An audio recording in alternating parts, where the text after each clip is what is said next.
Could you repeat it again? Touchdown confirmed.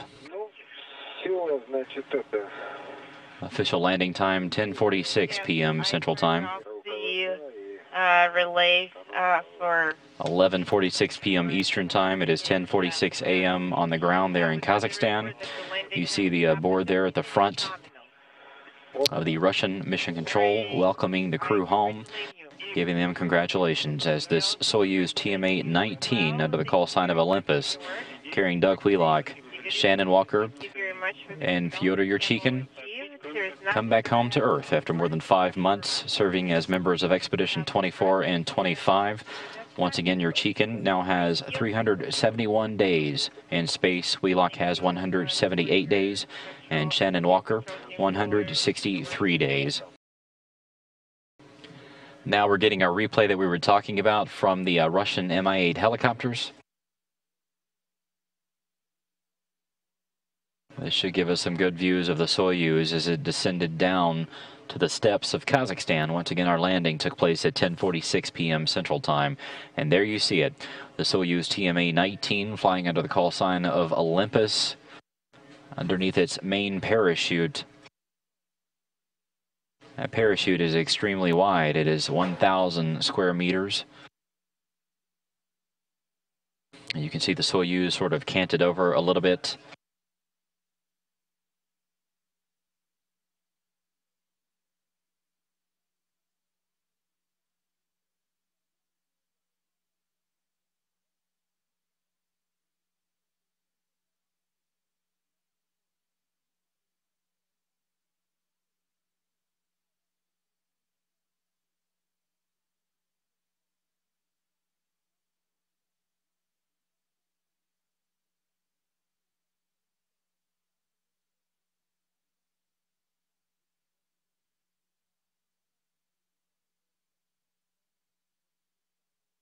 And there's a shot after the Soyuz was down on the ground and the parachute had followed it.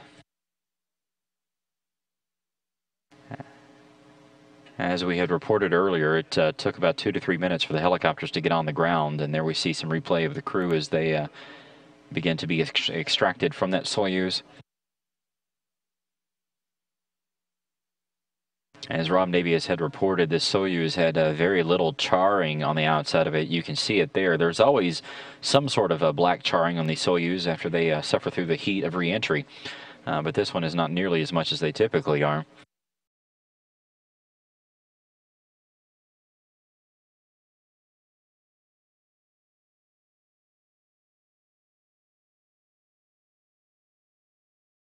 We now have a second crew member out, and we're waiting for that crew member to be brought right past us. And let's see. This is going to be Shannon Walker. Shannon Walker going right past us to her chair. So Doug Wheelock remains inside in the right seat. He'll be extracted just a short time from now. But Shannon Walker now out of the spacecraft in her reclining chair and being tended to by the recovery forces and her flight surgeon, Shannon Moynihan, who's nearby. Shannon appears to be in good shape as well. No issues. And Rob, they really are getting these crew members out fairly fast. Like we talked about, these operations already very quickly, but they're working on overtime this time. It's fairly impressive. It takes just a little bit more time than if a spacecraft, a Soyuz spacecraft, lands upright, of course, because the crew members, depending on the amount of roll that the spacecraft had once it went over onto its side, are not in the optimum orientation relative to their restraining straps. So they have to carefully remove those straps and get the crew members out after a bit of acclimation to Earth's gravity, but it's all part of the process, and Shannon Walker looks to me to be in good shape as we await the extraction of Doug Wheelock to complete that process. Yeah, you mentioned whenever they pull the crew members out, whenever the Soyuz is upright, that's what happened with Tracy Caldwell-Dyson here just a few weeks ago. Whenever she came back, the Soyuz landed on its bottom and stood upright. And it's interesting to see how the Russians do it, because they affix almost what looks like a slide to the side of the spacecraft, and they literally slide the crew members down to get them out. No such slide today. It's just the team of search and recovery forces and the Energia technical personnel who were right on the scene, literally within minutes, less than 5 minutes after touchdown, to begin the process of opening the hatch. Shannon Walker has been given her bouquet of flowers. She's flashing a broad smile. We hope you're seeing those images on the screen. Yeah, we see her. She's holding the flowers there in what looks like her left hand, and talking with all the different team members around her.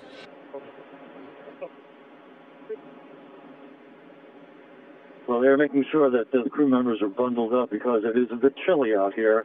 They will not be in their chairs for very long. Shannon Walker flashing me a smile and a wink of the eye.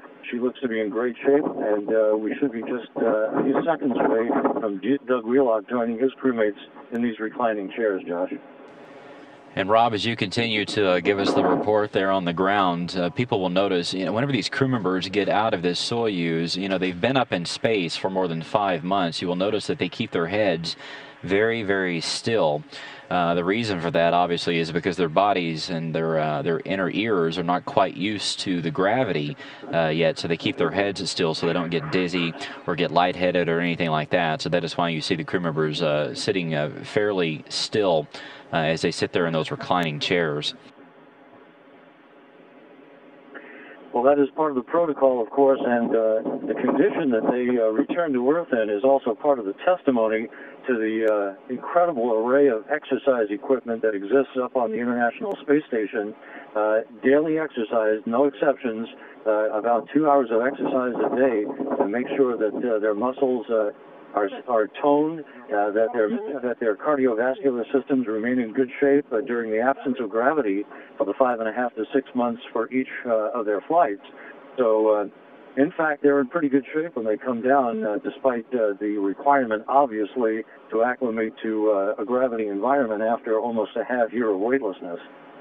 Doug Wheelock is now out of the Soyuz, and the team is about to carry him over to this reclining chair.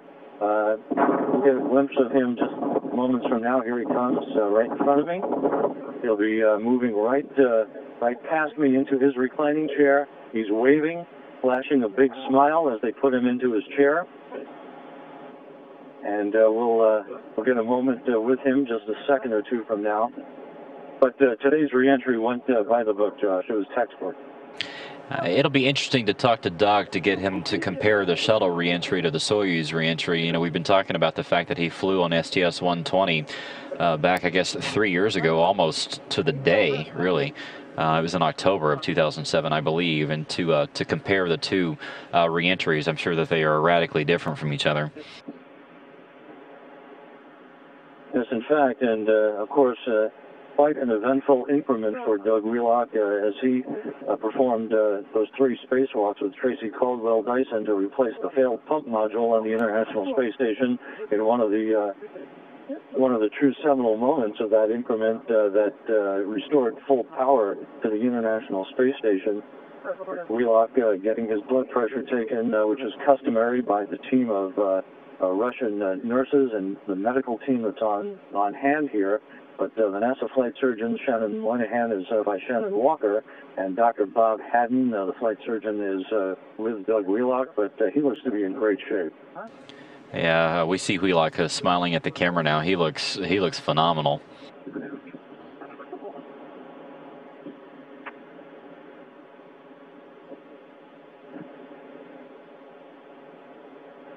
Well, we'll stand by here with you, Josh, while we enjoy the view of the 3 crew members.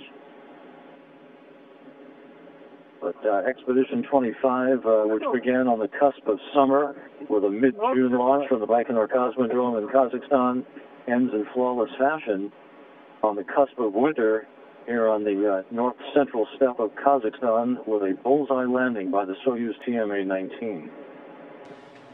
Now, Rob, as we were talking about a few minutes ago, you came down on the media helicopter, the one that had NASA chief photographer Bill Ingalls and the rest of the media that are covering this launch. What a lot of people don't realize is that that is one of the first helicopters that actually heads back toward Kustanai, so that all the media and all the photographers can sort of pre-stage themselves. Typically, the timeline would mean that that helicopter would leave within literally 15 to 20 minutes after the crew has been extracted. Do you think that that will still be the case today? Well, I'll get to that in a minute, Josh, but courtesy of Roscosmos, we're going to ask Doug a question or two here. Doug, welcome back. How do you feel? How was the descent?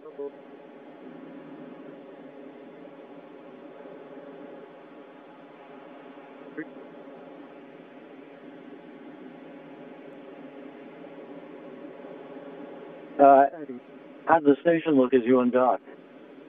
Yeah. We were able to greatly raise the altitude.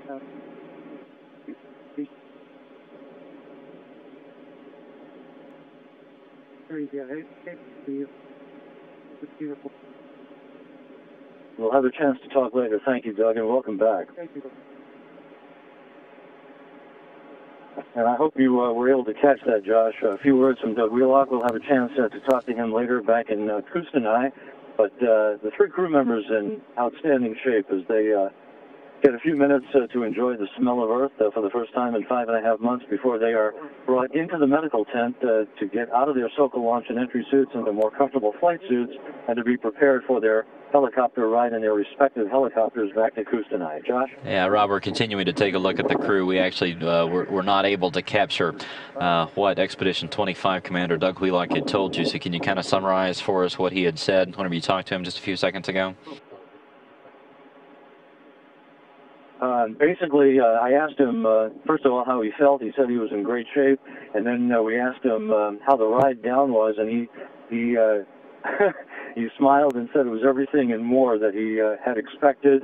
I asked him what his view of the space station was as they undocked earlier today, and he said he had a beautiful view outside his window of the station, and it was a spectacular view to see his home in space for the past half year and what it looked like in full view. It was almost like a 3D movie. Well, Rob, that has been a phenomenal report there from the field as you stand there and watch the crew as they sit there in those recliners and all bundled up with the cold weather there on the site. We can see that they're beginning to carry the crew over to the medical tent. How far of a walk is that for them? I'm estimating it's about, that medical tent's about 80 yards away. There will be, Fyodor Yurchikhin is already being carried in his chair, and Shannon Walker is now being lifted. She'll be brought in right behind Yurchikhin, and then Wheelock to follow. They're not going to let the crew members take too much time out there. Doug Wheelock is holding up a sign saying, "Hi, Mom," as he continues to enjoy his first moments back on Earth. But all three crew members will be back in the medical tent a short time from now, and we expect to be airborne back to Kustanai within the hour as this recovery process continues in flawless fashion. Josh? Rob, once again, thank you so much for all of that. It's been invaluable to hear your account there from at the landing site. On behalf of everybody here, we wish you a happy Thanksgiving, and you guys have a safe trip back to Kustanai and then ultimately back to Houston, okay? Thank you very much, Josh. A pleasure to join you today, and thanks to our listeners and viewers on the NASA television network. All right, safe travels. We'll talk to you soon.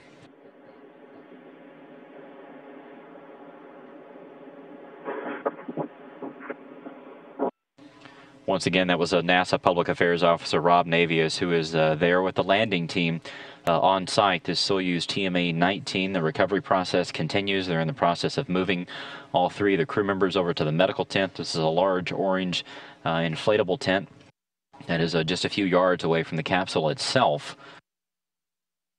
As Rob and I were talking about, the Russians make a very quick work of all this, but especially whenever the weather is like it is and it's very cold, they want to get the crew members off into the warmer environments of that medical tent fairly quickly. Once again, our official times tonight. The hatches were closed at 4:14 p.m. Central Time. The undocking took place at 7:23 p.m. Central Time. The deorbit burn began at 9:55. It wrapped up at 9:59. And then our landing took place at 10:46 p.m. Central Time, wrapping up a fairly smooth re-entry and landing by these two astronauts and cosmonaut.